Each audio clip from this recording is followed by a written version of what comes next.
Shalom Aleichem. Bapak Yahweh memberkati kita sekalian. Bapak Ibu Saudara sehat semua? Haleluya, puji Bapak Yahweh.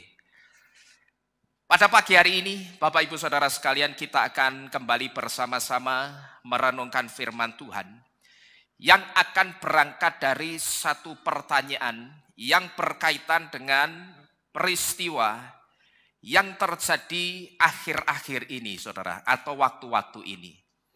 Yaitu satu pertanyaan, kenapa hati bangsa ini tertutup untuk bangsa Israel?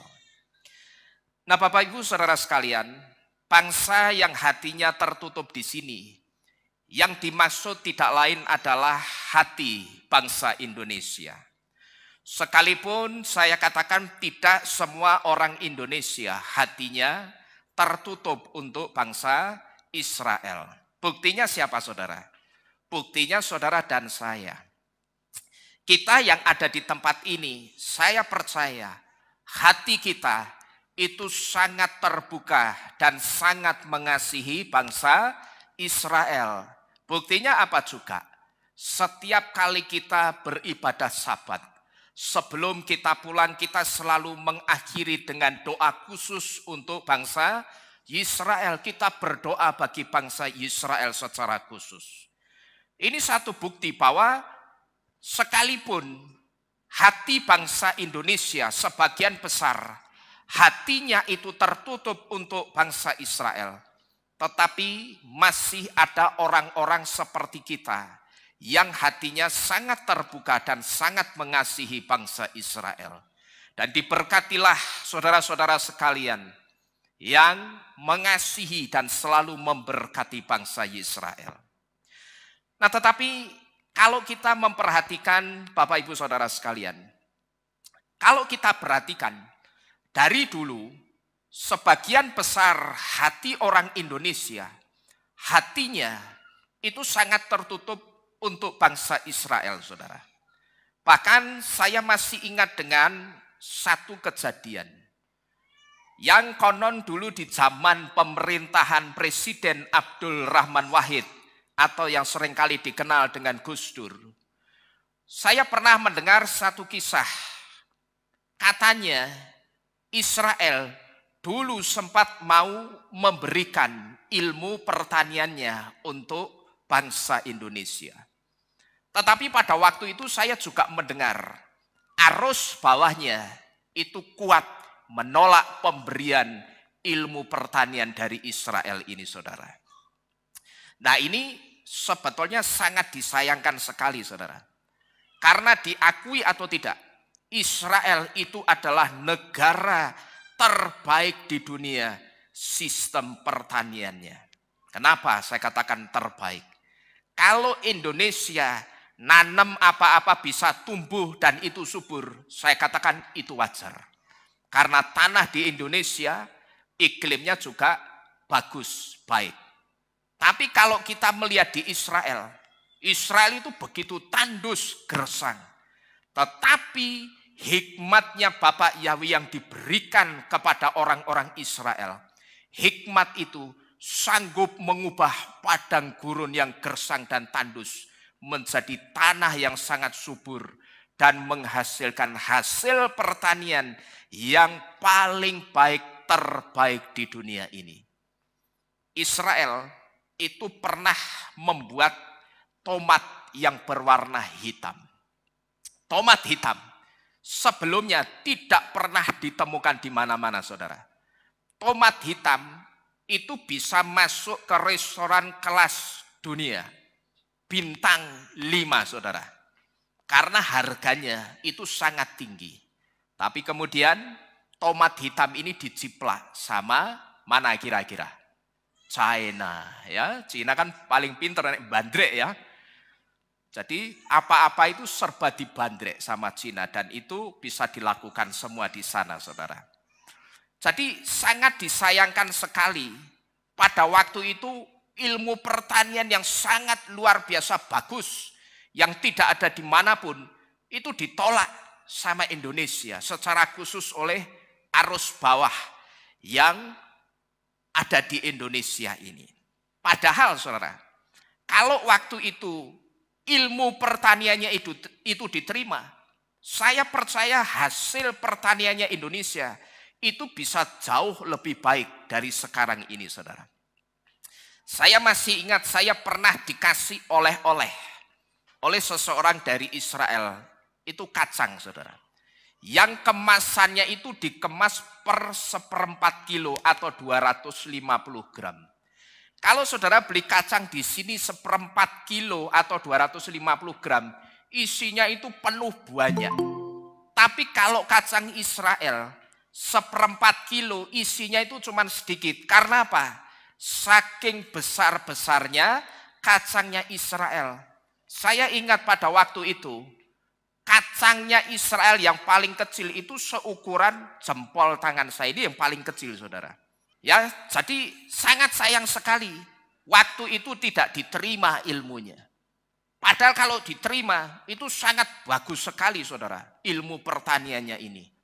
Kacangnya itu gede-gede, paling kecil itu sebesar jempol tangan saya. Tapi sekali lagi sayang sekali itu tidak diterima. Dan ini yang saya dengar di zaman Gus Dur dulu. Konon katanya seperti itu, saudara. Ini penolakan pertama atau tertutupnya hati bangsa ini kepada bangsa Israel. Mereka menolak pemberian ilmu pertanian dari Israel. Dan yang sedang terjadi sekarang ini, saudara, kita juga bisa melihat timnas sepak bola Israel sekarang ini sedang ditolak untuk ikut bertanding di Indonesia.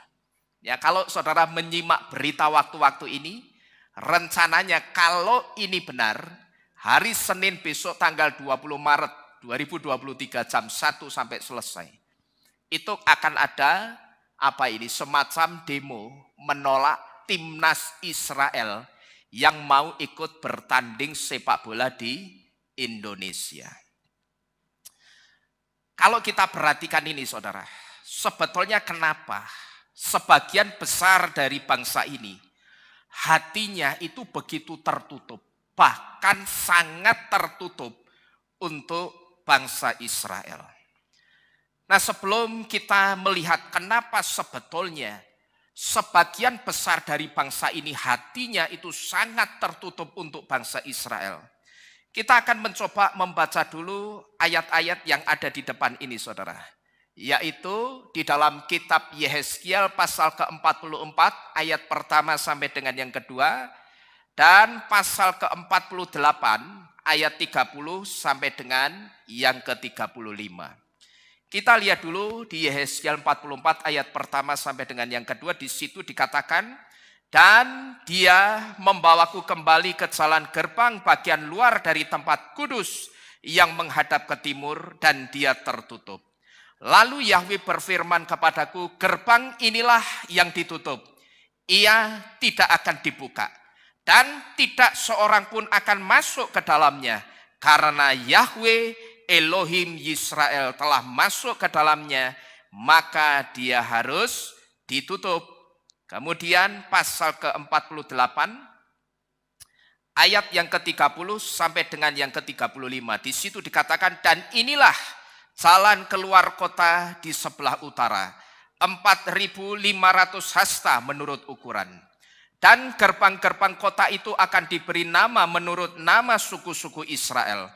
3 gerbang utara, 1 gerbang Ruben, 1 gerbang Yehuda, 1 gerbang Lewi. Dan di sebelah timur 4.500 hasta, 3 gerbang, 1 gerbang Yusuf, 1 gerbang Benyamin, 1 gerbang Dan. Lalu di sebelah selatan 4.500 hasta menurut ukuran dan 3 gerbang, 1 gerbang Simeon, 1 gerbang Isakar, 1 gerbang Sebulon. Di sebelah barat 4.500 hasta, 3 gerbangnya, 1 gerbang Gad, 1 gerbang Asyir, 1 gerbang Naftali. Seluruhnya 18.000 hasta.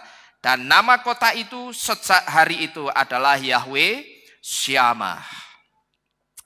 Nah, Bapak Ibu Saudara sekalian, dari ayat-ayat ini, saudara, kita bisa tahu oleh Bapak Yahweh, bumi yang kita pijak sekarang ini, bumi ini sudah dibagi menjadi 12 bagian.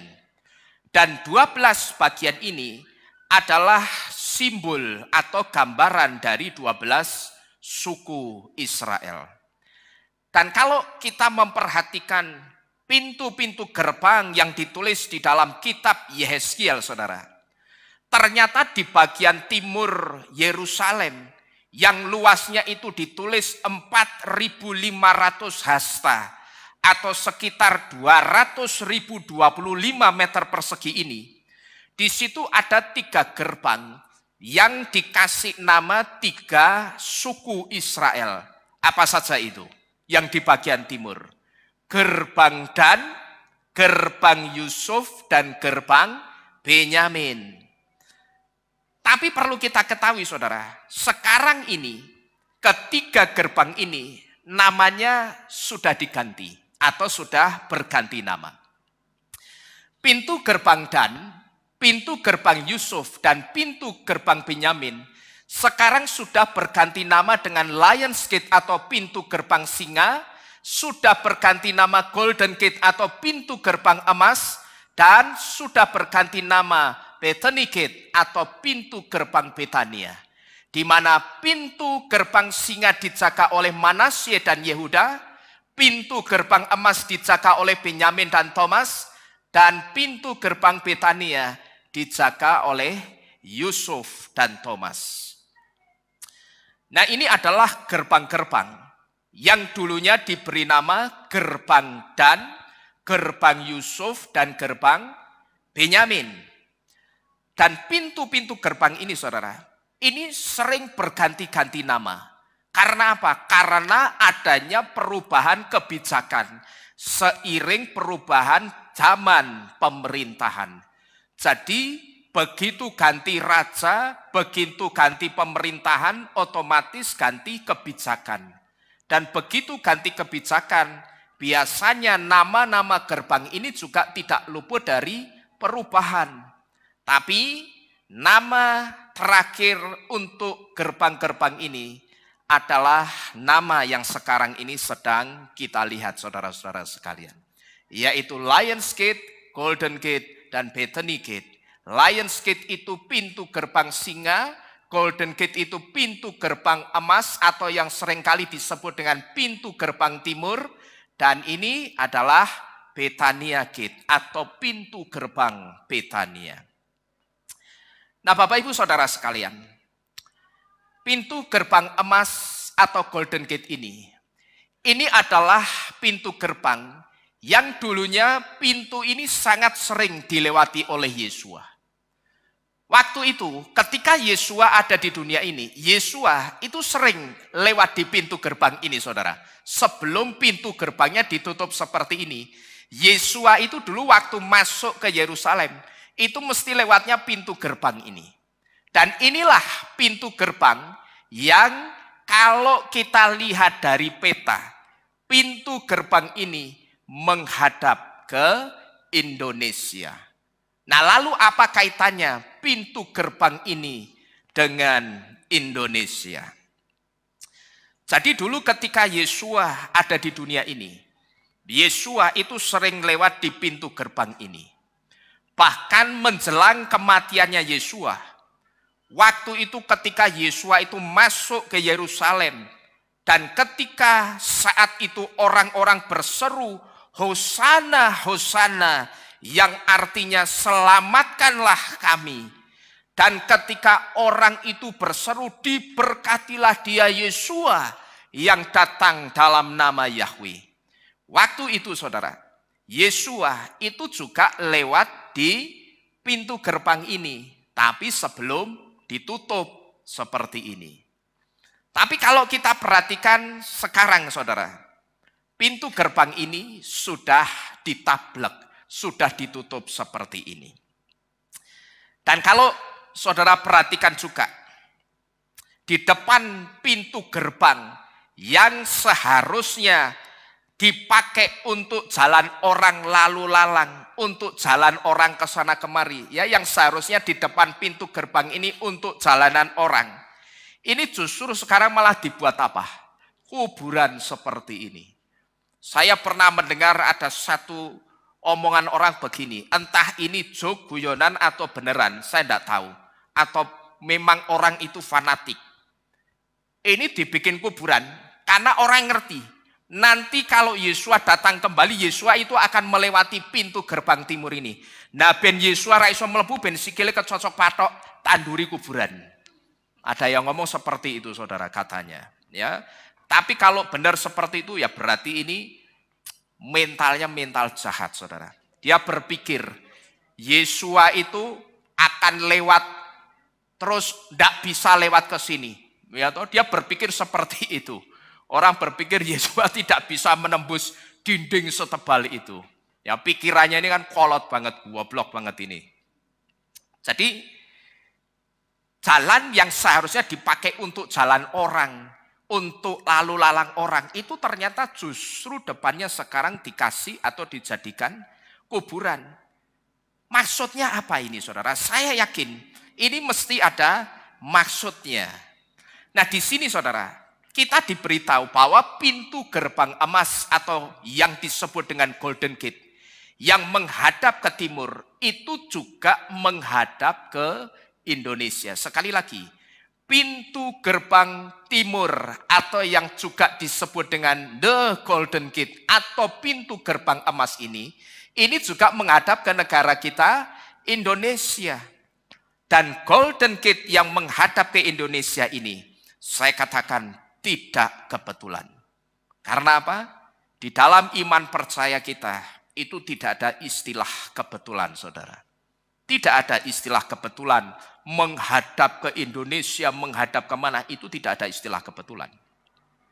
Kalau kita memperhatikan di dalam kitab Yehezkiel pasal ke-44 tadi, waktu itu Yehezkiel itu dengan jelas diberitahu Bapak Yahweh soal pintu gerbang ini, bahwa pintu gerbang ini memang harus ditutup dan harus tertutup.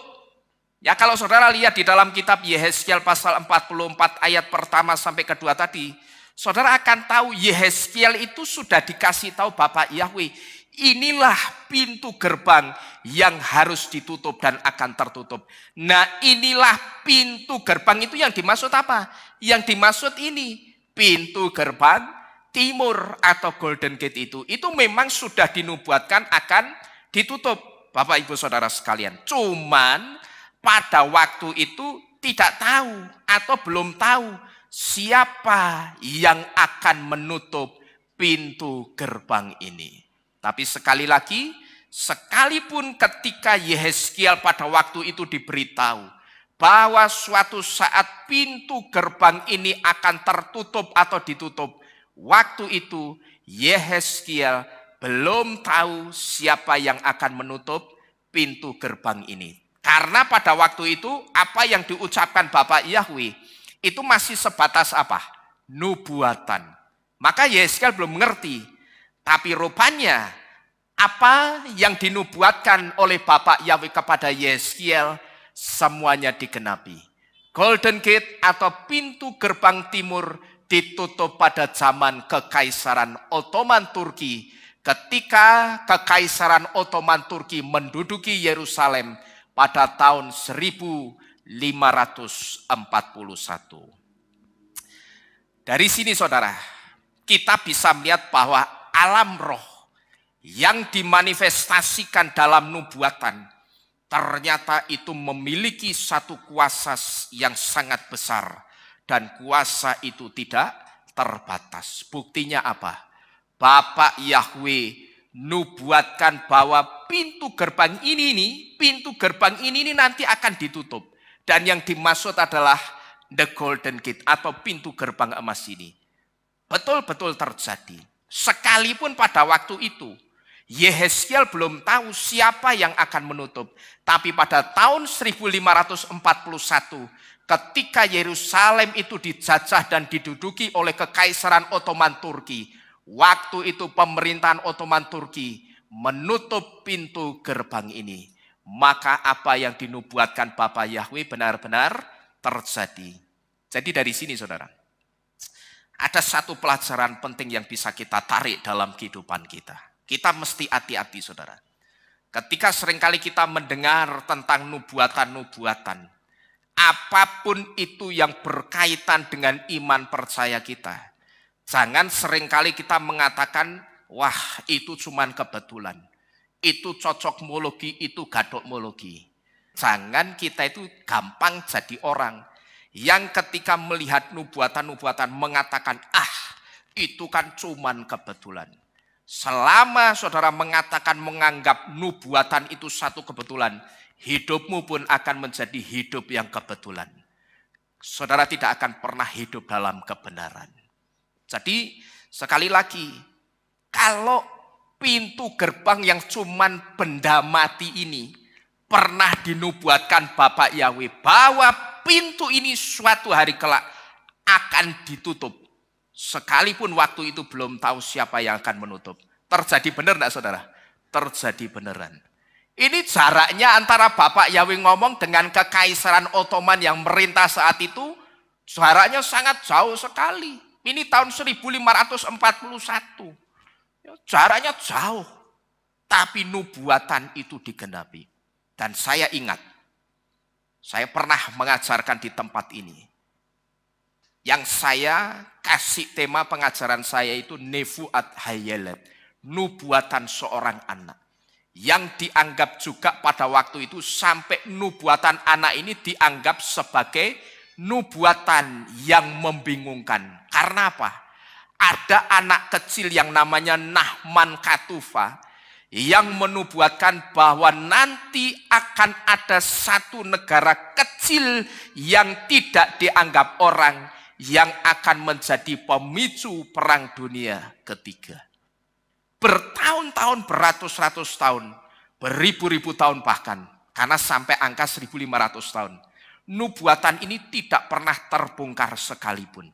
Sampai suatu hari 1500 tahun kemudian setelah Nahman Katufa, anak kecil ini ngomong, nubuatan itu baru kebongkar. Bahwa negara yang dimaksud negara kecil yang akan menjadi pemicu perang dunia ketiga. Nama negara itu adalah Savon Korea atau Korea Utara. Itu umurnya juga 1500 tahun saudara, nubuatannya. Baru kebongkar, baru kebuka. Jadi sekali lagi dari sini, jangan kita itu seperti orang-orang yang punya iman kampungan. Ya, orang iman kampungan, kalau melihat sesuatu yang berbicara tentang nubuatan ngomong apa? Alah, itu kan kebetulan. Itu cocokmologi, itu gadokmologi. Ya, jangan seringkali kita seperti orang-orang yang imannya kampungan, saya katakan.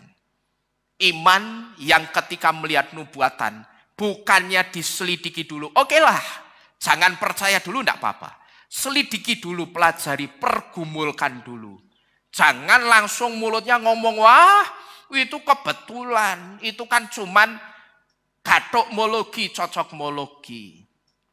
Hati-hati saudara-saudara sekalian, karena di dalam iman percaya kita dan segala sesuatu yang berkaitan dengan alam roh, tidak ada yang namanya kebetulan. Dan kita bisa melihat bahwa alam roh yang dimanifestasikan dalam nubuatan itu memiliki kuasa yang sangat besar dan tidak terbatas. Apa yang dinubuatkan Bapak Yahweh digenapi. Dan Golden Gate atau pintu gerbang emas atau pintu gerbang timur ditutup betul-betul pada zaman Kekaisaran Ottoman Turki. Jadi di sini saudara, jawabannya.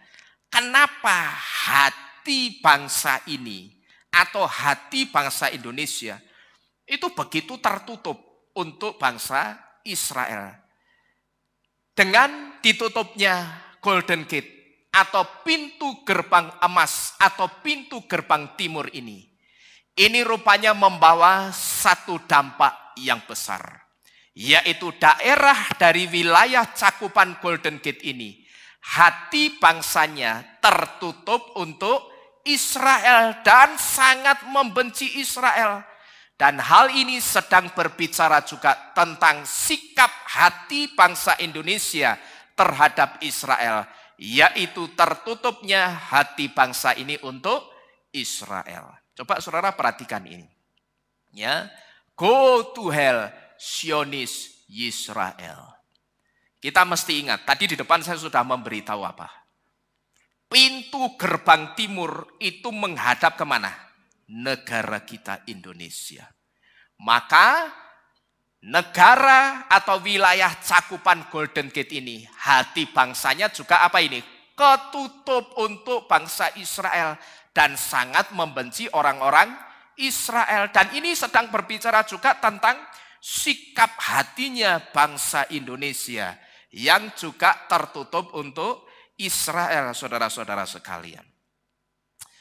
Tidak kebetulan kalau Indonesia itu diciptakan Bapak Yahweh dan ada di dalam wilayah cakupannya Golden Gate atau berhadapan dengan pintu gerbang emas atau pintu gerbang timur. Jadi kenapa hati bangsa ini begitu tertutup untuk bangsa Israel? Karena memang sudah dinubuatkan. Sama seperti apa nubuatannya? Sama seperti pintu gerbang timur yang sekarang ini ditutup dan harus ditutup. Maka negara-negara di wilayah cakupan pintu gerbang timur, hati bangsanya itu otomatis juga tertutup untuk bangsa Israel. Jadi kalau ada di antara kita yang bertanya-tanya, kalau kita mungkin ketika melihat demo menolak Israel yang hari Senin besok kalau jadi, dan kalau brosur ini benar, yang di gambar yang di depan tadi benar, besok tanggal 20 Maret 2023 akan terjadi demo menolak timnas sepak bola Israel di Indonesia. Mungkin ada di antara kita, kenapa sih kok orang-orang Indonesia itu begitu anti dengan Israel? Kalau saudara bertanya-tanya, ya memang sudah dinubuatkan. Sama seperti nubuatannya apa? Sama seperti nubuatan pintu gerbang timur yang harus ditutup dan harus tertutup. Maka otomatis karena pintu gerbang timur itu menghadap ke Indonesia, maka negara atau wilayah yang ada di dalam cakupan pintu gerbang timur itu yang berhadapan dengan Israel, otomatis hadapan-hadapan begini kan saudara, hatinya itu juga tertutup karena pintu gerbangnya apa? Ketutup. Maka negara-negara yang berhadapan dengan pintu gerbang timur ini hatinya juga tertutup untuk Israel. Jadi kalau kita bertanya-tanya kenapa sebagian besar orang-orang Israel, sebagian besar orang-orang Indonesia hatinya sangat tertutup untuk orang-orang Israel, ya karena ini. Karena memang sudah dinubuatkan melalui Golden Gate-nya, pintu gerbang timurnya yang ditutup, maka negara-negara yang ada di depannya juga tertutup hatinya, Bapak Ibu Saudara sekalian. Jadi Bapak Ibu Saudara sekalian, tidak heran kalau sebagian besar orang Indonesia, secara khusus kelompok-kelompok tertentu atau elemen-elemen masyarakat tertentu, sangat benci dengan Israel. Saya katakan wajar. Kalau ada orang-orang atau kelompok-kelompok elemen-elemen masyarakat tertentu yang begitu benci dengan orang Israel. Karena memang sudah dinubuatkan. Kalau pintu gerbangnya tertutup, yang berhadapan dengan pintu gerbang itu hatinya juga akan tertutup juga. Nah, selain Indonesia, saudara, ada negara lain yang masih serumpun juga masuk wilayah cakupan Golden Gate, yang juga negara ini membenci Israel. Di mana itu, saudara? Malaysia. Bahkan kalau kita melihat paspornya Malaysia, saking tidak sukanya dengan Israel, di paspornya itu sampai ditulis apa? Paspor ini sah digunakan untuk semua negara kecuali Israel. Ya, ini jadi ini pintu gerbangnya.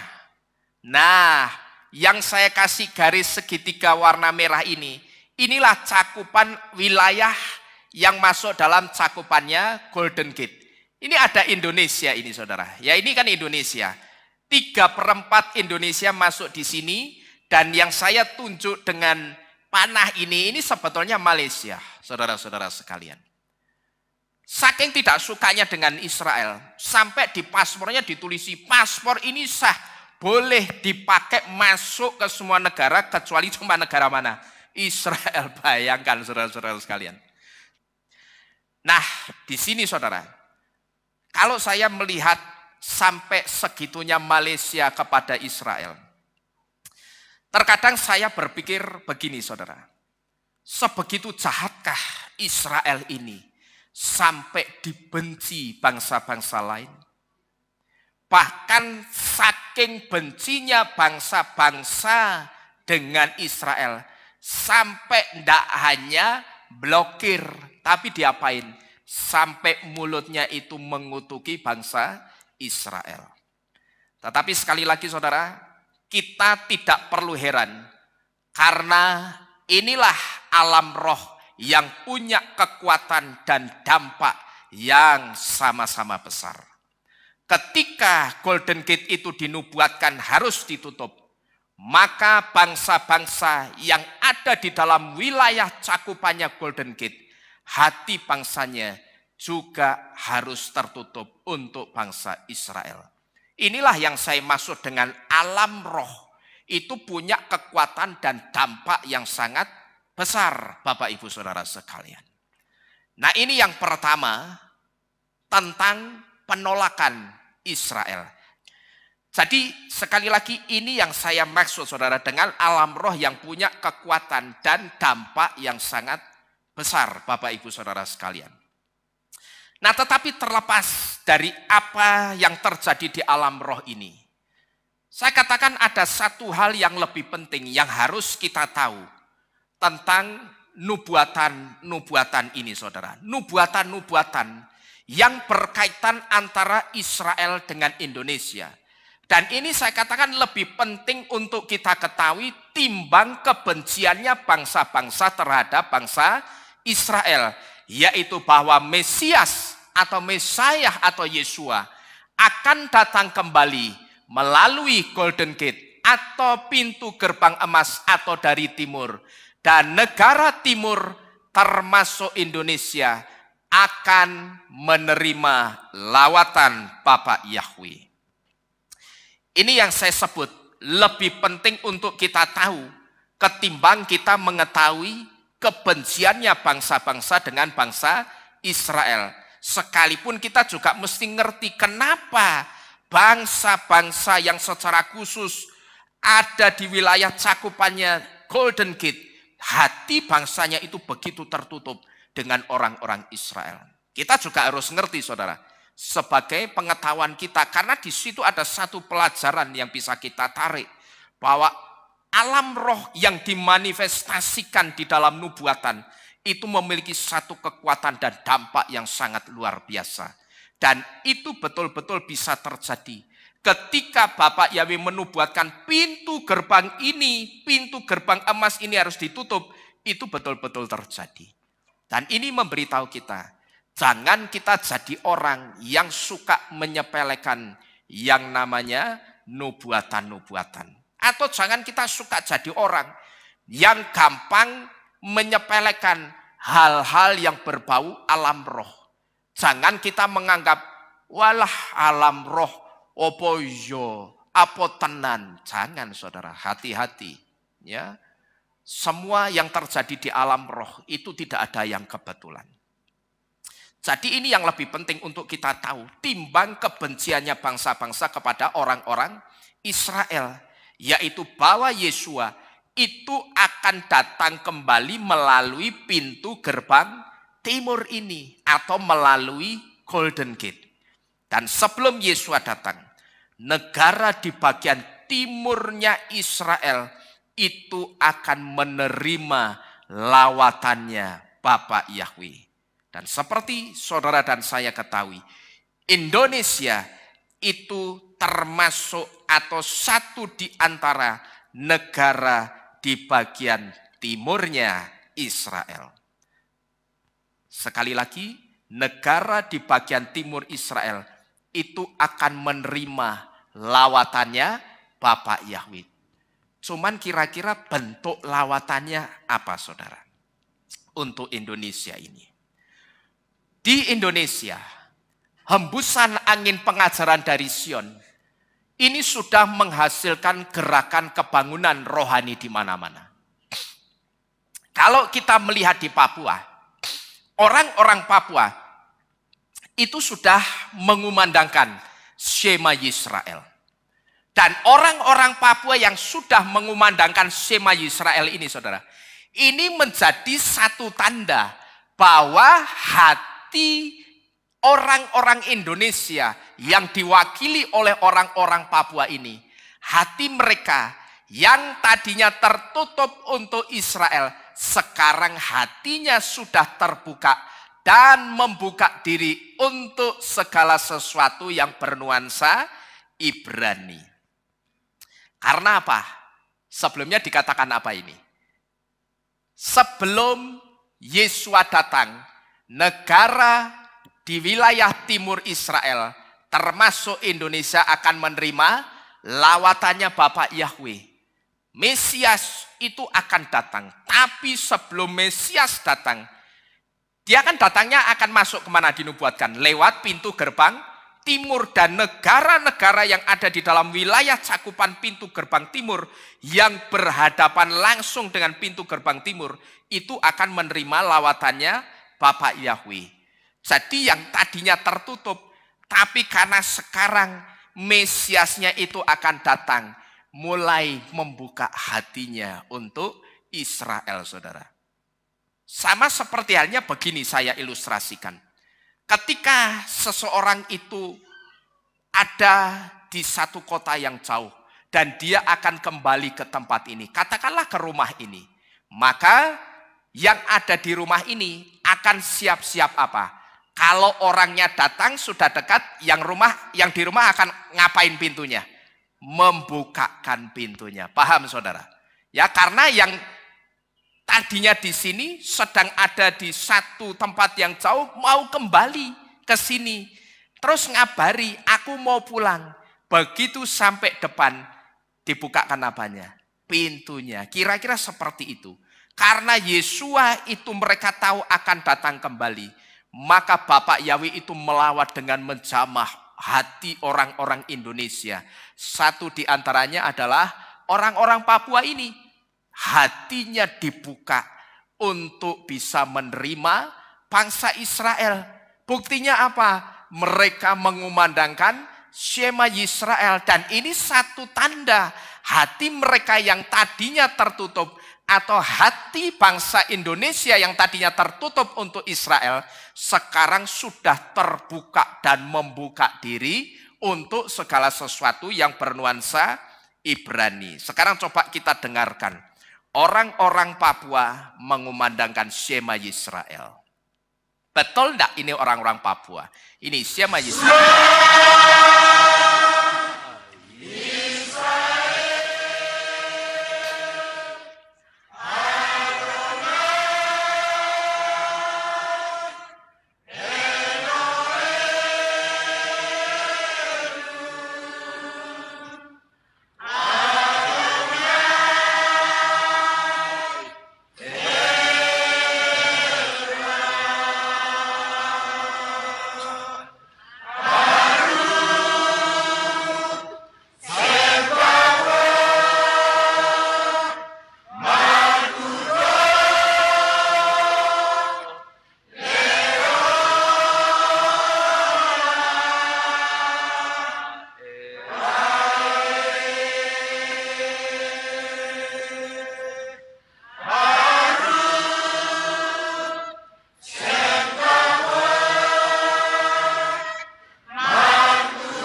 sedikit berbeda dengan kita. Mereka masih memanggil dengan Adonai.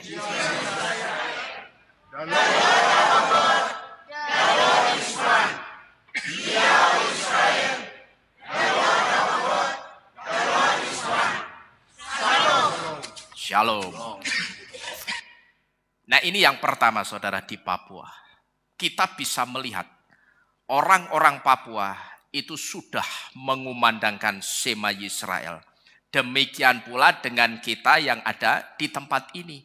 Dan juga anak-anak Bapak Yahweh yang tersebar di seluruh Indonesia dan di belahan dunia manapun. Juga sudah banyak orang-orang yang mengumandangkan Shema Yisrael. Demikian pula dengan saudara-saudara atau teman-teman kita yang ada di Malaysia, saudara. Yang sudah percaya kepada Bapak Yahweh. Yang mengakarkan imannya ke akar Ibrani. Saya sering berkomunikasi dengan saudara-saudara kita yang ada di Malaysia. Bahwa saudara-saudara kita yang ada di Malaysia itu juga sudah masuk ke akar Ibrani dan satu di antaranya mereka juga sudah mengumandangkan Shema Yisrael. Jadi Bapak Ibu Saudara sekalian, di sini kita bisa mulai melihat bahwa ketika Mesias atau Yesua itu sebentar lagi datang, mulai dibuka hatinya bangsa-bangsa yang tadinya tertutup untuk bangsa Israel, mulai dibuka satu persatu. Dan ini menjadi satu tanda, saudara. Perhatikan baik-baik. Kalau wilayah-wilayah yang masuk dalam cakupannya pintu gerbang timur yang tadinya hatinya itu tertutup untuk Israel, tapi sekarang sudah terbuka. Dan itu menjadi tanda Yesua akan datang. Dan kalau tidak hanya di Papua, tapi sudah sampai Jawa, sampai Kalimantan, sampai Sulawesi, sampai Sumatera, sampai Bali, dan sampai pulau-pulau yang ada di seluruh Indonesia, dan bahkan sudah ke seluruh dunia, nama Yahweh itu didengar, dan hati bangsanya sudah terbuka untuk Israel. Hati-hati, berarti tidak lama lagi kekasih kita Yesua pasti datang menjemput saudara dan saya.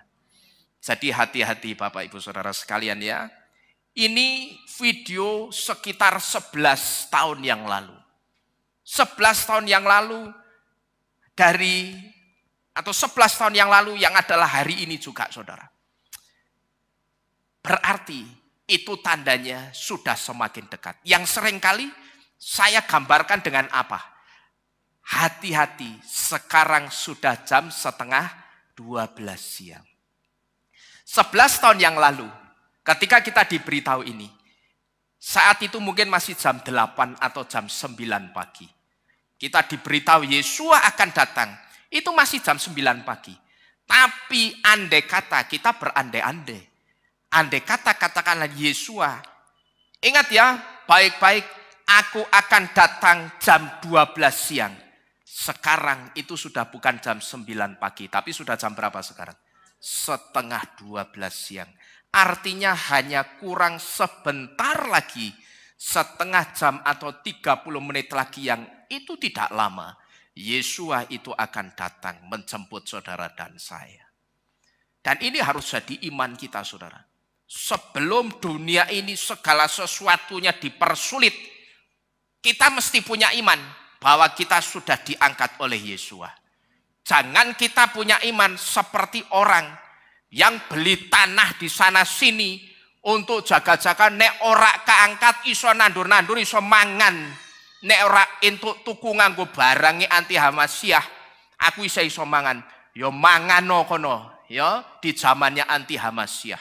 Nek saya begitu, itu artinya imanmu ndak keangkat, terjadilah apa yang kamu imani. Loh, kita itu beli tanah boleh ndak sih saudara? Boleh. Saya nek duitnya akeh, saya mau beli tanah di mana-mana. Ya toh? Boleh beli tanah di mana-mana, tapi imannya jangan sekali-kali diset, diatur. Aku beli tanah buat jaga-jaga, kalau pas pengangkatan nanti ndak keangkat, ya ora terangkat tenan. Wis nandur-nandur terus, ya maju lo terus. Gitu loh. Kalau saya ndak mau. Perkara ada orang yang mengatakan Yesua datangnya masih lama, Yesua sebentar lagi mau datang, itu bukan urusan kita. Itu bukan poin kita untuk mengejar keselamatan.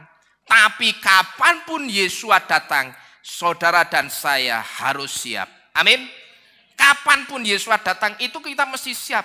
Jangan karena kita mempelajari Yesua itu sebetulnya datangnya masih lama. Terus sak penake, ibadah sak penake, pelayanan sak penake, ikut Tuhan sak penake dewi. Bukan seperti itu. Maka terus terang, ketika ada yang menyebut angka 2026 Yesua akan datang, sekalipun itu prediksi.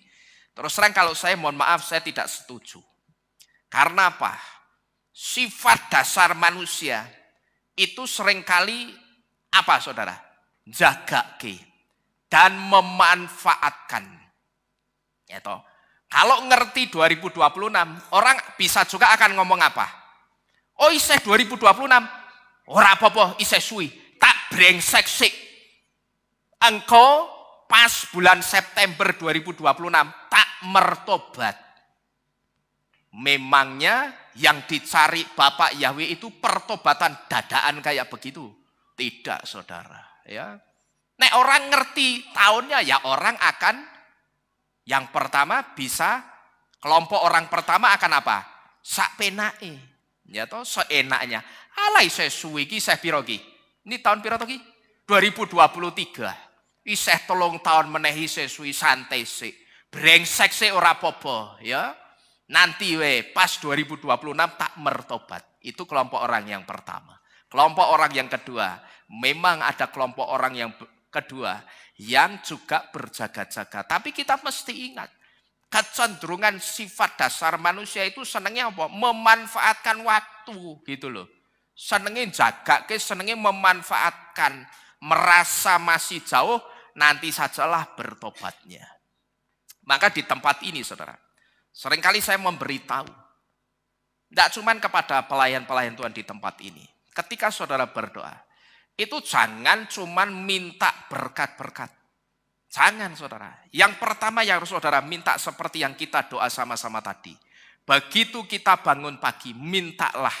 Malamnya ketika saudara berdoa, mintalah bangunkan saya besok pagi Bapa dengan iman dan pengharapan yang baru di dalam Bapa Yahweh Adoni Yesua dan Ruach HaKodes.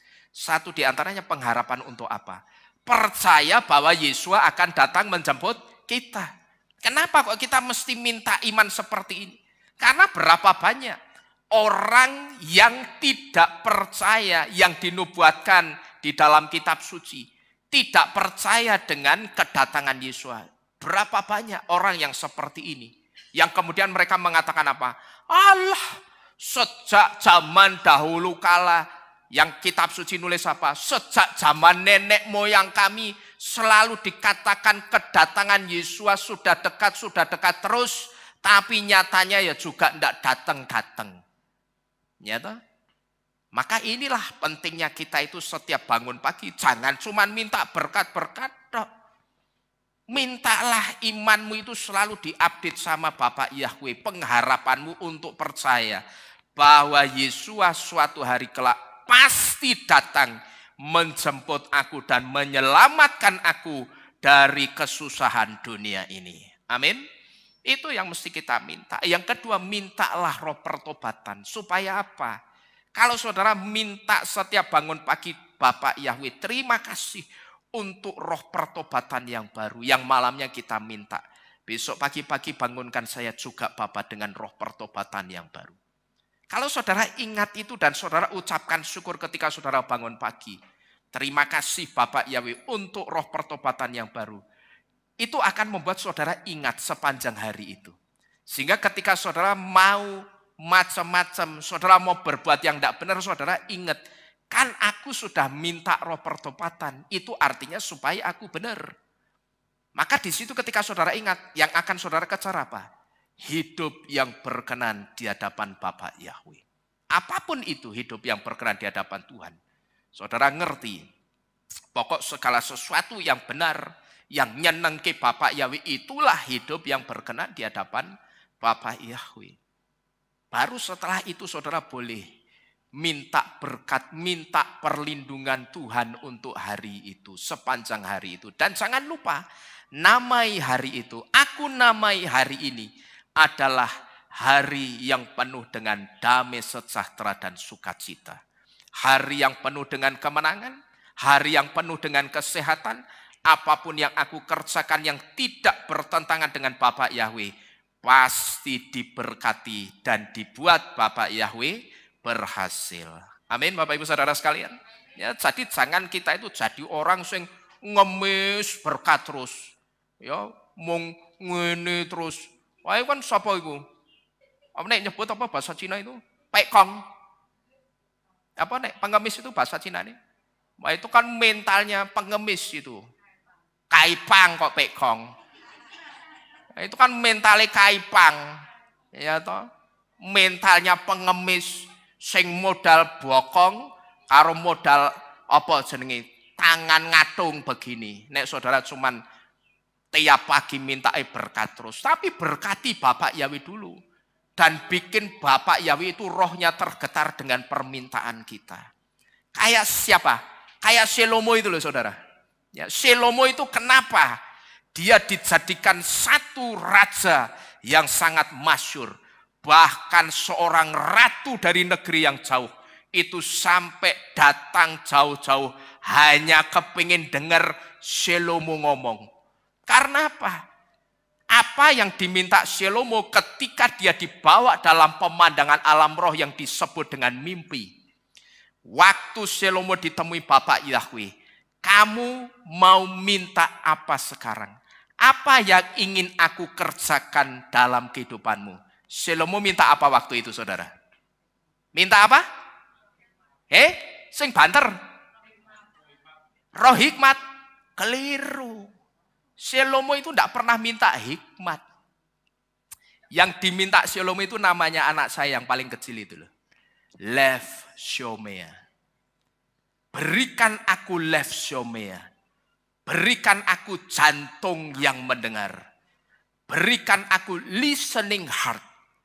Kenapa kok Salomo mintanya listening heart atau bahasa Ibrani Lev Shomea? Ini seringkali salah saudara. Ya banyak orang yang keliru. Salomo waktu ditanya Bapak Yahweh minta apa? Minta hikmat. Keliru.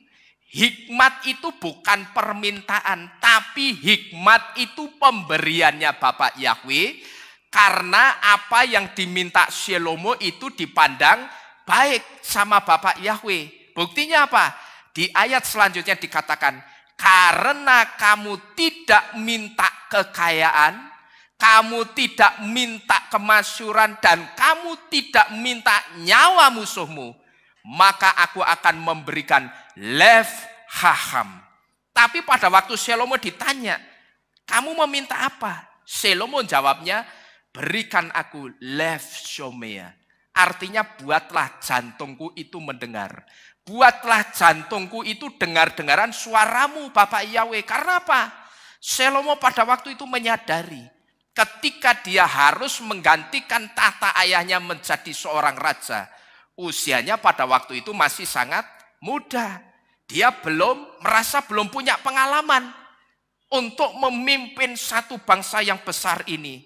Aku tidak sanggup Tuhan. Berikanlah aku Lev Shomea. Artinya apa? Pimpinlah jantungku. Kok yang diminta dipimpin jantungnya karena apa saudara? Karena dari jantung itu kita sudah dikasih tahu. Itu tempat keluarnya apa? Kehendak-kehendak. Artinya apa? Kok Salomo minta jantungnya dipimpin Tuhan? Supaya ketika Salomo memutuskan atau mengambil satu kehendak, itu bukan kehendak pribadi emosinya Salomo, tapi memang kehendaknya Bapak Yahweh. Nek kehendaknya Salomo, bangsa itu akan bubrah. Tapi dia percaya ketika engkau memberikan kepadaku Lev Shomea, jantung yang mendengar, yang dengar-dengaran suaramu, aku pasti bisa memimpin bangsa ini dengan hikmatmu. Nah di situ Bapak Yahweh ngomong, karena apa yang kamu minta itu baik. Kamu tidak minta nyawa musuhmu. Kamu tidak minta kekayaan, kemasyhuran. Maka aku akan memberikan Lev Haham. Lev Haham itu artinya jantung yang berhikmat. Jadi dengan kata lain, hikmat itu pemberian bukan permintaan. Kalau permintaannya apa tadi? Lev Shomea. pemberiannya lev hacham. Kita mesti ngerti ini saudara. Ya, karena kalau kita melihat dalam kitab bahasa Ibraninya, oh ternyata yang diminta Shlomo itu bukan hikmat. Sekalipun ada orang yang mengatakan, ya jantung yang mendengar itu juga bisa berarti hikmat. Ya nek digawe kiasan kabeh iso. Ya toh, tapi kita mesti ngerti itu ada maknanya. Buktinya Bapak Yahweh ngomong apa? Karena apa yang kamu minta itu baik dalam pandanganku, aku akan memberikan lev hacham atau jantung yang berhikmat. Jadi Bapak Ibu Saudara sekalian, kita yang ada di Indonesia sudah sama seperti orang-orang Papua ini. Kita yang ada di Semarang, Jawa Tengah ini juga sudah sama seperti orang-orang yang ada di Malaysia, di Papua yang juga sudah mengumandangkan Shema Yisrael. Lalu selain Papua yang sudah mengumandangkan Shema Yisrael, Indonesia adalah negeri sebelah timur Israel yang sudah memuliakan nama Yahweh dan Yesua, Elohimnya Yisrael. Saudara perhatikan, Indonesia negeri sebelah mana ini? Timurnya Israel. Sekarang kita lihat nubuatannya. Kita buka Yesaya 24 ayat yang ke-15. Yesaya 24 ayat 15, ayo kita baca sama-sama. Supaya kita bersama-sama membuktikan benar Indonesia itu dinubuatkan di dalam kitab suci. Sudah ketemu semua? Yesaya 24 ayat 15. Sudah ya? Kita baca. Alef, Bet, Gimel. Oleh karena itu, muliakanlah Yahweh di mana? Di timur. Nama Yahweh Elohim Yisrael di pesisir-pesisir lautan. Sekarang saudara perhatikan kata muliakanlah Yahweh di timur. Muliakanlah Yahweh di timur ini juga nubuatan saudara. Untuk nama Yahweh yang sudah dimuliakan di negeri sebelah timurnya Israel. Yang satu diantaranya negeri itu di mana ini? Indonesia. Jadi kalau di Indonesia ini pendeta-pendeta itu sudah ngerti bahwa nama Yahweh itu benar dan harus dipanggil. Jangan malah nama Yahweh itu dibungkam. Ya, ngeri loh. Kalau saudara yang adalah seorang pendeta yang mendengarkan pengajaran ini pada pagi hari ini, hati-hati. Jangan saudara kalau sudah ngerti nama Yahweh itu nama yang benar, yang harus disembah dan saudara harus ajarkan kepada jemaatmu. Jangan malah nama Yahweh itu dibungkam. Karena pasti saya jamin akan sangat mengerikan urusan saudara yang membungkam nama Yahweh dengan sang pemilik nama itu yang adalah Bapak Yahweh sendiri. Kenapa jangan sekali-kali saudara membungkam, hai para pendeta? Karena di Indonesia itu sudah dinubuatkan bahwa nama Yahweh itu harus dimuliakan di mana ini? Di timur. Nama Yahweh itu harus dimuliakan di timur, di Indonesia.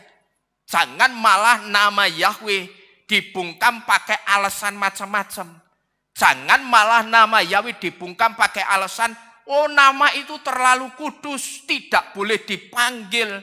Dan jangan malah juga nama Yahweh justru diganti Hashem dan Adonai. Sehingga orang tidak kenal dengan nama Elohim atau Tuhannya sendiri. Kalau ngajari sama orang, tidak boleh kita itu panggil nama Tuhan kita sembarangan. Harusnya panggilnya pakai Hashem. Lah Hashem ki apa Pak? Ya Hashem yo kui. Lah ya apa Hashem? Ya pokoknya Hashem kui. Lah berarti jenenge pokoknya. Ya toh, padahal Hashem itu dari dua kata. Ha itu Shem artinya nama, berarti Hashem artinya nama itu. Ya tidak benar saudara-saudara sekalian. Ya, jadi jangan malah Bapak Yahweh itu dibungkam pakai alasan nama itu benar, tapi terlalu kudus tidak boleh dipanggil. Dan terus diganti Hashem dan Adonai, ini tidak benar. Seharusnya kita itu bersyukur. Karena apa? Karena negara kita itu jadi bagian dari nubuatan Bapak Yahweh untuk memuliakan namanya. Itu loh. Mestinya kita bersyukur karena Indonesia ini masuk dalam cakupan nubuatannya Bapak Yahweh untuk menjadi satu bangsa atau negara yang akan dipakai Bapak Yahweh untuk memasyurkan nama Yahweh. Jangan malah nama Yahweh itu dibungkam, hai pendeta-pendeta. Kalau saya terus terang saya tidak berani membungkam nama Yahweh. Ya, tapi kalau saudara yang adalah seorang pendeta yang mendengarkan ini, saudara termasuk orang yang membungkam nama Yahweh dengan alasan macam-macam, dengan alasan nama itu terlalu kudus, yang benar diganti Hasem dan Adonai, saya hanya ingin mengingatkan, akan sangat mengerikan loh urusan saudara itu dengan sang pemilik nama itu. Dan nanti bisa-bisa saudara tidak dipakai lagi loh sama Bapak Yahweh. Atau tidak dipakai Tuhan lagi. Karena apa? Saudara akan dideteksi apa saudara? Seekor anjing yang tidak bisa menyala. Anjing sing ra iso jegok. Ngerti kebenaran tapi cangkeme mingkem. Begitu loh. Hati-hati. Jangan-jangan saudara nanti tidak dipakai oleh Tuhan lagi. Wong kitab suci itu sudah dengan jelas di dalam kitab Aleph Divrei Hayamim atau kitab 1 Tawarik, di situ dikatakan Hodula Yahweh Kir'u Bismu, yang artinya bersyukurlah kepada Yahweh, panggilah apanya? Namanya. Wong Bapak Yahweh wis ngomong bersyukurlah kepada Yahweh, panggilah siapa? Namanya ya dipanggil.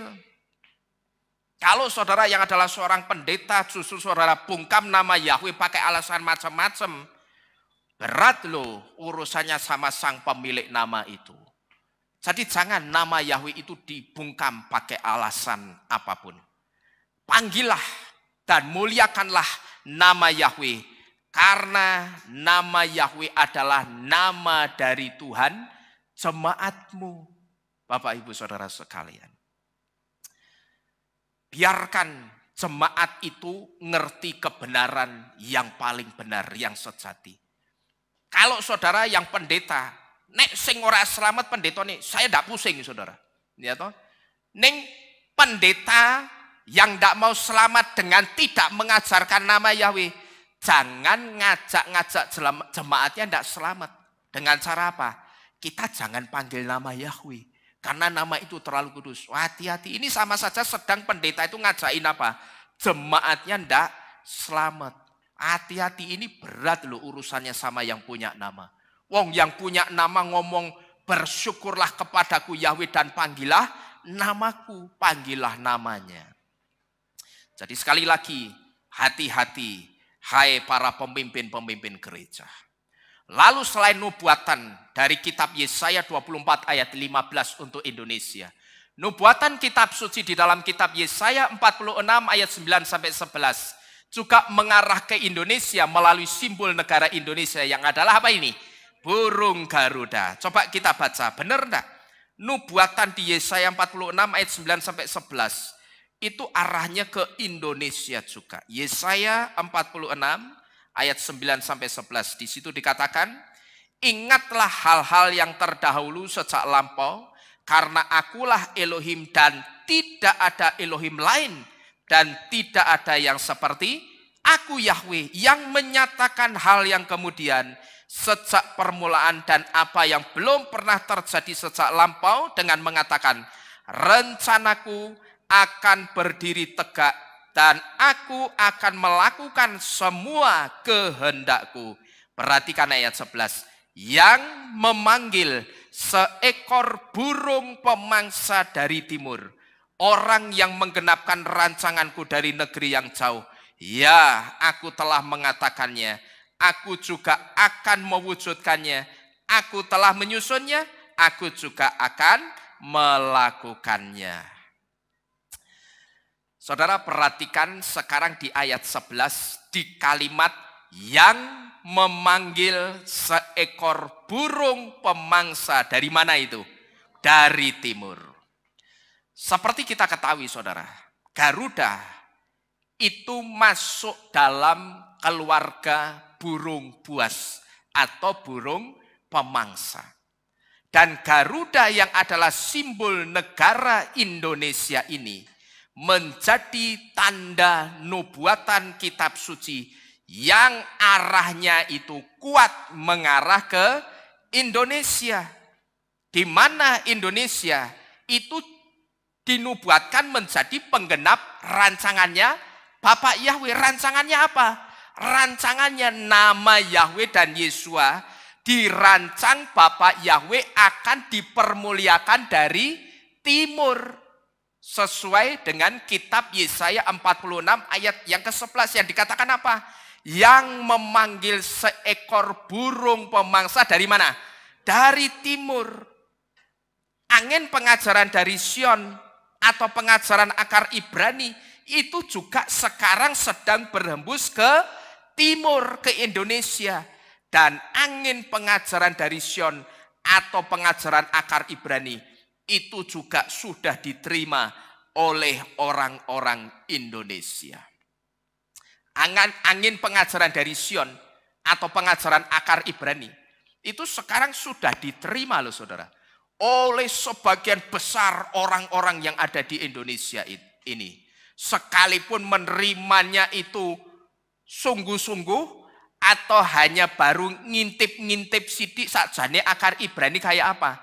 Tapi yang pasti sekalipun mereka hanya baru ngintip, mereka sudah menerima. Karena kalau tidak menerima, ngintip aja mau tidak saudara? Tidak mau. Ya sekalipun menerimanya malu-malu kucing karena sudah terlanjur apa? Ngomong, Yahweh ini sesat, Yesua sesat. Lah karena malu-malu sekarang mereka ngintip-ngintip. Oh akar Ibrani kayak begini toh. Tapi paling tidak ketika mereka ngintip-ngintip akar Ibrani, saya sebut hatinya sudah mulai diapakan tadi? Dibuka. Kalau saudara perhatikan baik-baik. Waktu-waktu ini, sekarang ini, berapa banyak orang-orang Kristen yang sekarang ini sudah tidak Kristen lagi. Ya, berapa banyak orang-orang Kristen yang sekarang ini sudah tidak Kristen lagi, tapi mereka masuk ke akar Ibrani dan belajar akar Ibrani. Sama seperti halnya saudara dan saya. Saudara dan saya masih Kristen? Halo? Tidak, bukan ya. Kita ini Masyahin atau gampangnya nyebut apa? Mesianik. Kita bukan Kristen lagi. Bahkan saya berani mengatakan sekarang ini ya, saya adalah antikris. Saya berani ngomong saudara, saya ini antikris, tapi saya bukan anti Hamasiah. Karena apa? Saya anti dengan Kristus. Karena saya bukan pengikutnya Kristus, tapi saya adalah orang percayanya Yesua, Bapak Yahweh. Maka saya berani ngomong, saya antikris. Oh iya, kalau ada yang mengatakan Bapak antikris, oh iya betul sekali saya antikris. Saya katakan itu dengan sukacita. Tapi saya bukan anti Hamasiah. Ya. Saudara dan saya itu antikris semua. Saudara ngerti tidak? Kita itu antikris KB di sini.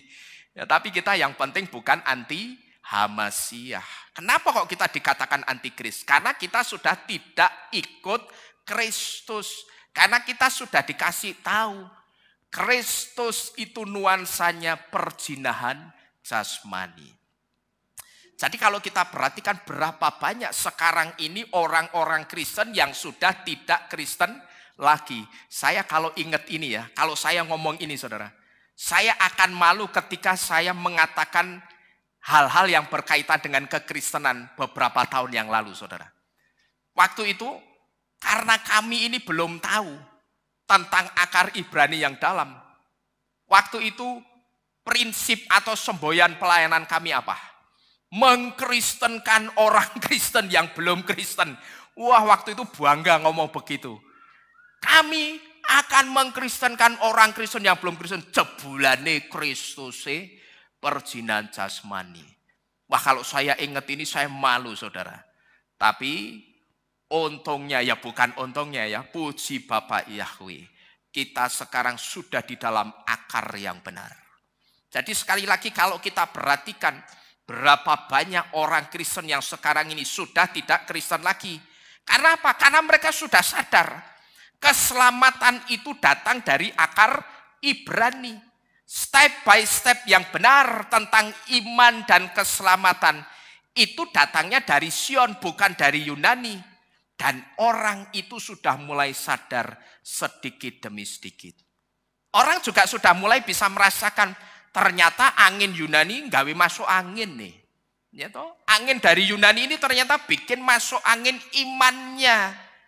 Tapi angin pengajaran dari Sion akan dan pasti menyelamatkan saudara dan saya. Amin.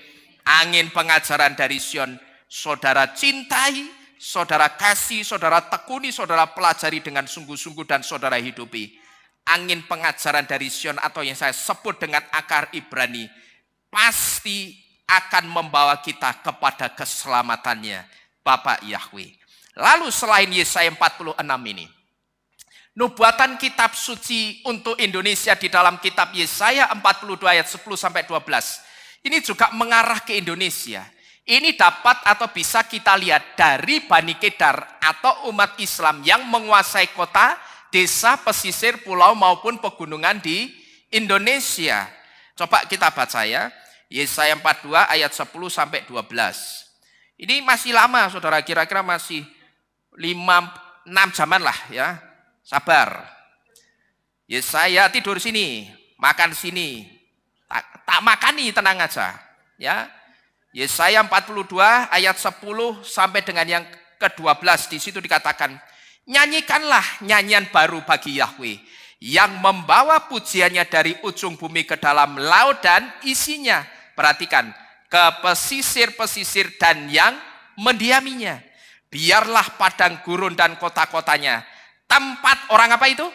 Kedar berdiam mengangkat suara.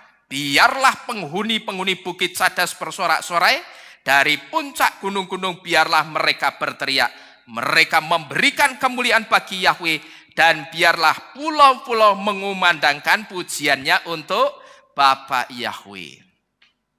Di ayat-ayat ini saudara, ada sebetulnya dua kata kunci untuk menyingkap nubuatan atas Indonesia ini. Ya, jadi di ayat 10 sampai 12 ini dari Yesaya 42 ini sebetulnya kalau saudara jeli, di situ ada dua kata kunci yang akan menyingkap nubuatan tentang Indonesia. Kata yang pertama adalah kata pesisir-pesisir dan pulau-pulau di ayat 10 dan 12. Kata yang kedua adalah kata tempat orang Kedar berdiam di ayat 11. Kedar atau Kedar Nebayot. Dan seperti kita ketahui Bapak Ibu Saudara sekalian, Indonesia itu adalah satu negara yang didominasi oleh pantai dan pulau-pulau. Dan mayoritas penduduknya itu keturunan siapa? Keturunannya Kedar atau Muslim. Tapi Bapak Yahweh sudah menubuatkan saudara, bahwa melalui tempat di mana Bani Kedar ada di sana, tempat itu akan dirubah menjadi satu tempat yang akan membawa puji-pujian bagi nama Yahweh. Ada dua petunjuk, kata pesisir dan pulau-pulau, dan kata tempat di mana Bani Kedar itu berdiam. Di ayat yang ke-12, dari tempat di mana Bani Kedar berdiam, di pesisir-pesisir dan pulau-pulau yang sangat kuat arahnya ke Indonesia, di situ sudah dinubuatkan dari tempat itu nama Yahweh akan dipermuliakan. Lalu nubuatan berikutnya untuk Indonesia. Sebelum kedatangan Yesua yang kedua kalinya terjadi, akan terjadi lawatan Bapa Yahweh di timur atau di Indonesia. Di Indonesia saat ini sedang terjadi pemulihan nama Yahweh yang paling gencar. Kalau kita perhatikan dari sekian negara yang ada di dunia ini, pemulihan nama Yahweh paling gencar itu di Indonesia. Tetapi di Indonesia juga mendapatkan perlawanan yang gencar dan keras juga. Inilah yang sekarang ini sedang terjadi di Indonesia, saudara. Nama Yahweh memang gencar dipulihkan di mana-mana. Tapi ternyata nama Yahweh itu juga mendapatkan perlawanan di mana-mana juga. Tapi ironisnya saudara, yang bikin menyayat hati kita itu apa? Yang mengadakan perlawanan dengan nama Yahweh itu justru datang dari kalangan teologia, dari kalangan pendeta-pendeta. Hati-hati loh, bapak-bapak pendeta, berat loh urusannya sama Bapak Yahweh nanti. Ya, kalau saudara mengadakan perlawanan kepada nama Yahweh. Ini nama yang sangat berkuasa loh ini, nama Yahweh ini. Ya. Hati-hati kalau saudara seorang pendeta, jangan saudara teruskan mengadakan perlawanan dengan nama Yahweh. Tetapi saya katakan ya sudahlah. Karena ini semua memang sudah menjadi bagian dari nubuatan. Tujuannya apa saudara? Kenapa saya katakan ya sudahlah, karena memang ini semua sudah menjadi bagian dari nubuatan. Dan nubuatan itu punya tujuan. Tujuannya apa? Menyaring orang-orang pilihannya Bapak Yahweh. Jadi memang dibiarkan. Nama Yahweh gencar dipulihkan di mana-mana, tapi juga diizinkan apa ini? Perlawanan yang gencar dan keras juga. Maka digenapilah satu perkataan Yesua yang dikatakan bahwa gandum akan tumbuh bersama-sama dengan ilalang. Tapi kamu jangan jabut sendiri ilalangnya. Karena kalau belum waktunya dicabut dan bukan Yesua yang jabut ilalangnya, maka akarnya gandum yang baik itu akan ikut apa? Tercabut, ikut terangkat. Jadinya apa? Muspro. Jadinya eman-eman tanaman gandumnya. Gandum itu gambaran saudara dan saya yang sekarang sedang gencar memberitakan nama Yahweh. Tapi seiring dengan gencarnya kita memberitakan nama Yahweh Yesua dan Torah, di sekeliling kita itu juga ada orang yang mengadakan apa ini? Perlawanan yang keras dan gencar juga. Nah, merekalah yang disebut dengan ilalang-ilalangnya. Tidak usah kita gegeran. Artinya tidak usah dicabut itu apa? Tidak usah kita ribut dengan mereka. Biarkan waktu dan Bapak Yahweh yang akan membuat orang yang kita beritakan kebenaran itu mengenal kebenaran secara natural. Tidak usah kalau mereka ngobong-ngobong, kamu jangan ikut Pak Nino. Wih sesat kayak Nino kayak. Ya pendeta kayak sesat kayak. Nama Yahweh, nama Yesus, ini pendeta sesat. Saya biarkan saja saudara, saya tidak pusing. Ya nanti kita lihat. Karena saya sudah pernah mendengar kesaksian. Orang ngomong Yahweh itu sesat. Sesat itu hurufnya S-E-S-A-T, berhenti di huruf T. Orangnya mati saat itu juga di atas mimbar juga ada. Yang pertama. Yang kedua, ngomong nama Yahweh itu sesat. Saat itu juga mulutnya perot di atas mimbar tempat dia ngomong. Itu juga ada loh saudara. Itu kejadian beneran. Pertanyaannya kok mulutnya cangkemi so merot ning mimbari napa? Diapain itu kira-kira?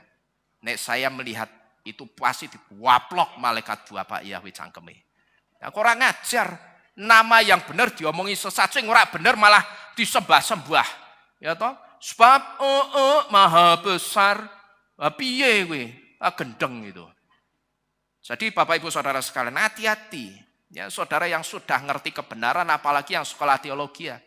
Saya sing sekolah teologi saja ngerti yo nama Yahweh. Ya toh saudara sing sekolah teologi ya mesti ngerti lah, mesti lebih pinter dari saya.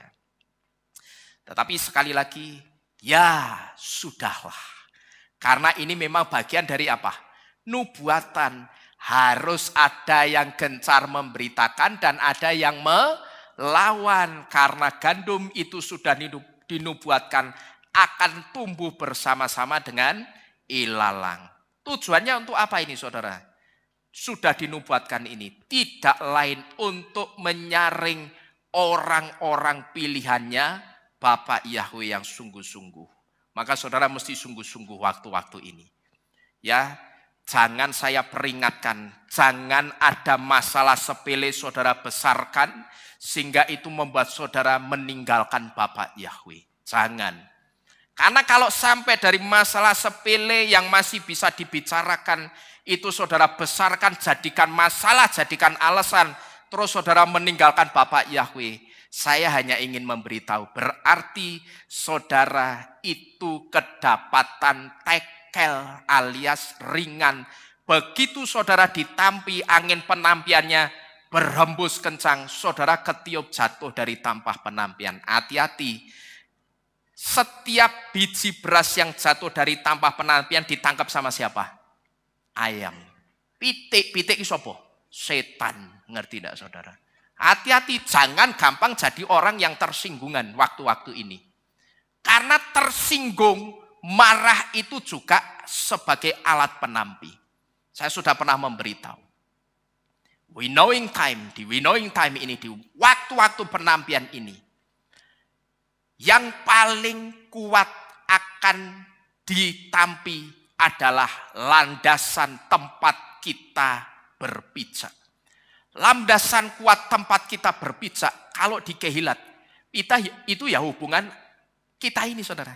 Hubungan antar gembala dengan jemaat, gembala dengan pelayan, jemaat dengan pelayan, dan seterusnya.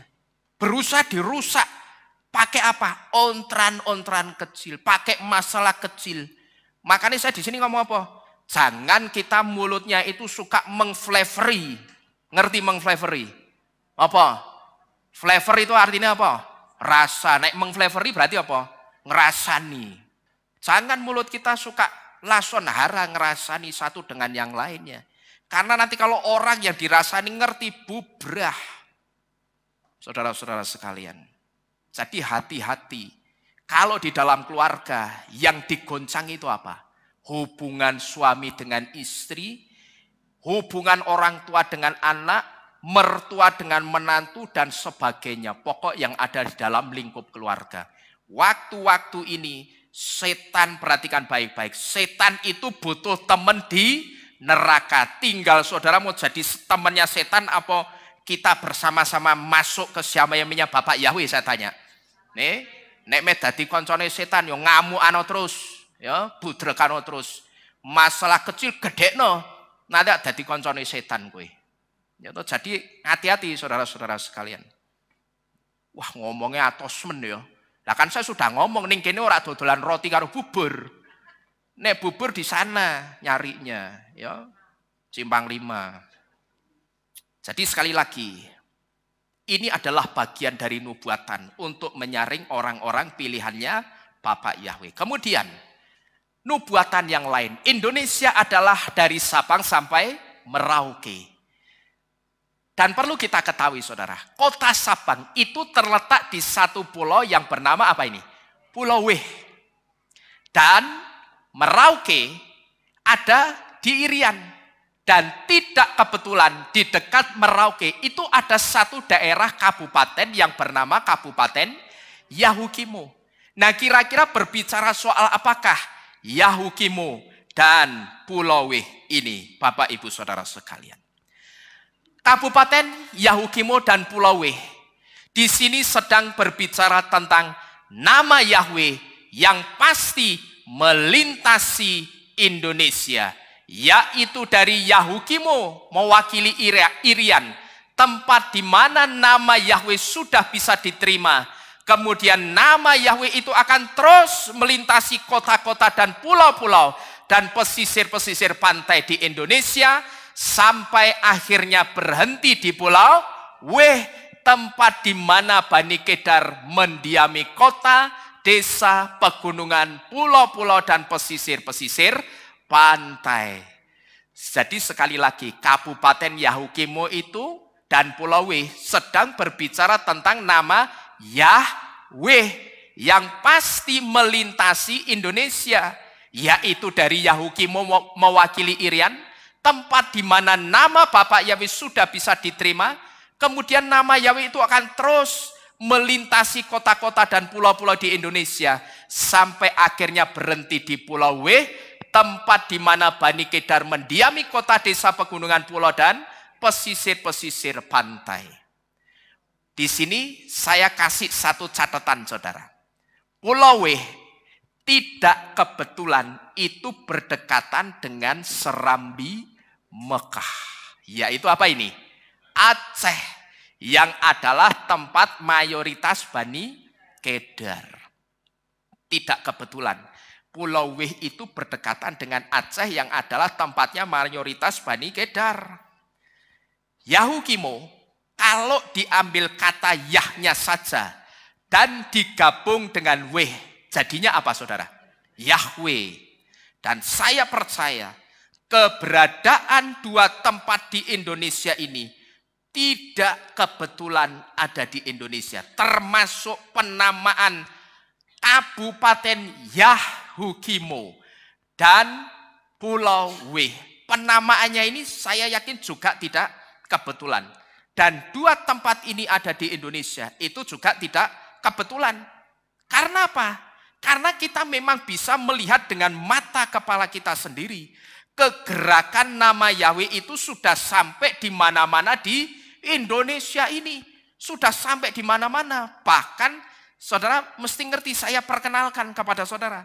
Ada satu anggota kita yang ada di daerah Bangonemo. Yang konon katanya di daerah itu sangat sulit internet. Tapi anehnya di daerah itu bisa mengenal nama Yahweh dan Yesua. Pertanyaannya, siapa yang membawa nama Yahweh dan Yesua di sana? Tidak lain siapa? Bapak Yahweh sendiri. Ya. Jadi Bapak Yahweh itu masih hadir dalam Roh Kudusnya untuk membawa hujan pertobatan. Orang mengenal dan menerima nama Yahweh dan Yesua. Maka saya yakin keberadaan dua pulau Yahukimo dan Weh ini tidak kebetulan. Keberadaan dua tempat ini tidak kebetulan ada di Indonesia, termasuk penamaannya. Karena mata kita sendiri melihat dengan jelas kegerakan nama Yahweh itu terjadi sangat gencar di Indonesia. Dan kegerakan itu saudara, Bapak Yahweh izinkan satu di antaranya karena keberadaan dua tempat ini, Yahukimo dan Pulau W itu ada di mana? Di Indonesia. Kenapa saya katakan kegerakan itu memang diizinkan Bapak Yahweh? Karena keberadaan dua tempat ini, Kabupaten Yahukimo dan Pulau W itu tidak kebetulan ada di Indonesia. Yang ketika nama dua tempat ini disatukan, akan membentuk nama Yahweh. Dan tidak kebetulan loh saudara. Indonesia itu dikenal dari Sabang sampai Merauke. Sabangnya, di dekat Sabang ada Pulau W. Yang paling ujung, kan kata Sabang sampai Merauke itu kan artinya diambil ujung-ujungnya Indonesia. Ya toh, paham saudara ya? Nah, tidak kebetulan di ujungnya Indonesia yang Sabang ada pulau apa? W. Lalu di ujungnya Indonesia, Merauke itu juga ada kabupaten yang namanya Yahukimo. Dan ketika dua kata Yahukimo dan W ini digabung menjadi nama Yahweh. Saudara yang tidak percaya kepada nama Yahweh, saya katakan selamanya engkau akan terus seperti kata yang ada di dalam tempurung. Tidak akan ngerti apa-apa saudara. Ya. Jadi percayalah kepada Bapak Yahweh dan Yesua. Supaya saudara juga diselamatkan. Siapapun saudara yang mendengarkan firman ini. Saudara yang baru mengenal tahu nama Yahweh dari firman ini. Terimalah Bapak Yahweh sebagai Tuhan dan Juru Selamatmu. Supaya engkau juga diselamatkan. Nah tapi pertanyaannya sekarang begini saudara. Ya, ini kan kata Yah dan Weh-nya jadi apa? Yahweh. Ya toh? Kata Yah sama Weh-nya jadi Yahweh. Tapi di situ kan masih ada kata Kimo di kata Yahukimo. Terus Kimonya kemana Pak? Nek dicomot Yahetok templek kening W, nanti orang akan berpikir apa? Gatok mologi, cocok mologi. Terus Kimonya kemana? Wong Yahukimo itu tidak sendiri. Ketika diambil Yahnya, masih ada Kimonya. Tadi malam saudara, saya sempat merenungkan hal ini. Dalam perenungan saya, di situ saya berdoa, Bapak Yahweh, kalau memang Indonesia itu masuk nubuatannya Bapak Yahweh, sebagai penggenap rancangan Bapak Yahweh, melalui dua tempat, Yahukimo dan Pulau Weh. Kalau wehnya Tuhan, itu sudah pas dengan suku kata kedua dari nama Yahweh. Nama Yahweh kan dari berapa suku kata? 2. Yahweh. Kalau wehnya itu sudah pas dengan suku kata kedua dari nama Yahweh. Tapi bagaimana dengan Yahukimonnya? Bukankah nanti orang itu akan mengatakan apa? Wah, ini kan cocokmologi, gathokmologi, digathok-gathokke, dicocok-cocokke, dipas-paske. Nah, kita jangan pakai konsep cocokmologi dan gathokmologi. Karena apa? Kalau kita pakai konsep cocokmologi dan gathokmologi, nanti kita akan terjerumus dengan ilmunya Jaya Suprana yang disebut dengan kelirumologi. Saudara ngerti Jaya Suprana? Jamu apa itu jenenge? Jamu jago. Jaya Suprana itu punya ilmu, namanya ilmu kelirumologi. Ilmu yang mempelajari segala sesuatu yang keliru. Sakarmu lah ya. Nah, kita jangan pakai gathok dan cocokmologi. Karena kita pakai gathokmologi dan cocokmologi, kita akan terjerumus kemana? Ilmunya Jaya Suprana, kelirumologi, saudara-saudara sekalian. Jaya Suprana kan punya ilmu namanya kelirumologi. Nah, Bapak Ibu Saudara sekalian, sampai di kata Yahukimo, saya sempat merenung, kalau memang Yahukimo itu mewakili kata Yah dari nama Yahweh, dan wehnya itu memang suku kata kedua dari nama Yahweh. Terus bagaimana dengan kata kimonya? Di situ saya coba renungkan. Saya minta hikmat saudara. Ini kimonya bagaimana Bapak Yahweh? Saya tidak mau dianggap gathokmologi dan cocokmologi. Dan setelah coba saya renungkan, saya digerakkan untuk mencari arti kata kimo dari bahasa Ibrani. Seperti saya diingatkan, kamu kan sudah masuk ke akar Ibrani. Ya coba cari tahu kata kimo itu dari bahasa Ibrani artinya apa. Lalu di situ saya coba cari dulu kata kimo itu ditulis dengan huruf Ibrani apa ya kira-kira. Saya coba translate kata kimo. Saya translate ke bahasa Ibrani. Dan setelah ketemu, ketika kata kimo di dalam kata Yahukimo diterjemahkan ke bahasa Ibrani, muncul huruf Ibrani seperti ini saudara. Yang dibaca Kof, Yod, Mem, dan Waw. Ini Kof, ini Yod, ini Mem, dan ini Waw. Seperti ini, Kof, Yod, Mem, Waw. Ini kimo dari bahasa Indonesia.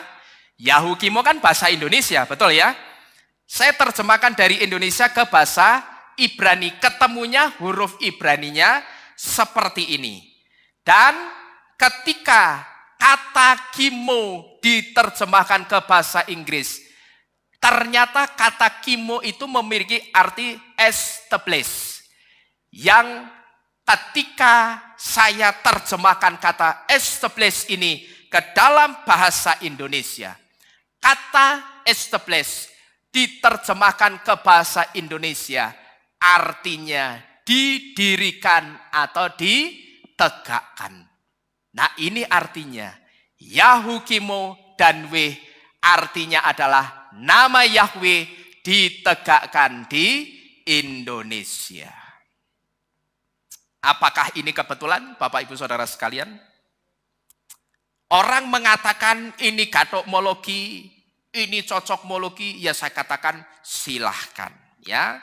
Tapi satu hal yang saya percaya, bahwa di dalam iman percaya kita di dalam Bapak Yahweh, itu tidak ada yang namanya kebetulan. Tidak ada saudara.